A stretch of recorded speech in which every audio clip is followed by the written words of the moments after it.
শুভমান গিলের কাঁধে একটা অদৃশ্য চাপ ছিল। একে তো ভারতীয় দলের নতুন অধিনায়ক, তার উপর ব্যাটিংয়ের 4 নম্বর রোলের গুরুত্বপূর্ণ পজিশন। তবে গিল যেন থোড়াই কেয়ার, ব্যাট হাতে দুর্দান্ত এক শতক করে বুঝিয়ে দিলেন দায়িত্বটা ভুল মানুষের হাতে পড়েনি। অধিনায়ক হিসেবে নিজের প্রথম ইনিংস, দায়িত্ব বদলেছে, তবে গিলের ব্যাটে সেই পুরনো ধার। ব্যাটিংয়ে নেমে শুরুটা করলেন দারুণভাবে। 2 উইকেট পড়ার পর 92 রানে যখন ক্রিজে নামলেন গিল, তখন দৃঢ় আত্মবিশ্বাসে ভরপুর ছিলেন ইন্ডিয়ান প্রিন্স।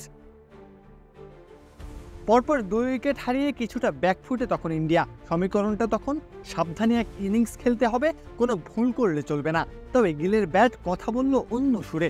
শুরু করলেন কাউন্টার অ্যাটাক। টেস্ট নয়, যেন হেডিংলিতে ওয়ানডে খেলতে নেমেছেন। বোলাররা যখনই ঢিলেমি করেছেন, গিল বলগুলোকে সীমানা দড়ি দেখিয়েছেন।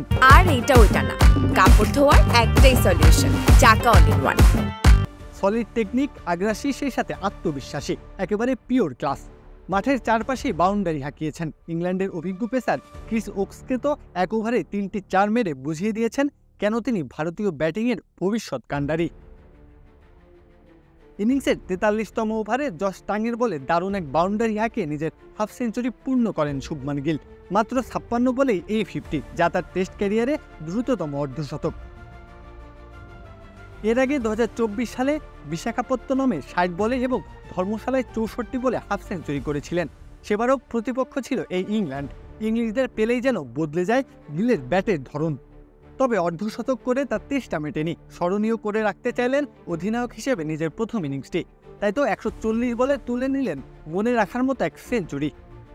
রোহিত শর্মার পর অধিনায়কত্ব কে সামলাবেন? বিরাট কোহলির 4 নম্বরের যোগ্য রিপ্লেসমেন্ট কে হবেন? সব উত্তর যেন বলে দিল এই শতকটি। সব সংশয় দূর করে একটা কথায় মনে করিয়ে দিল, যোগ্য লোকের হাতেই যে উঠেছে টিম ইন্ডিয়ার দায়িত্বভার। প্রত্যয় কাব্য, খেলা 71।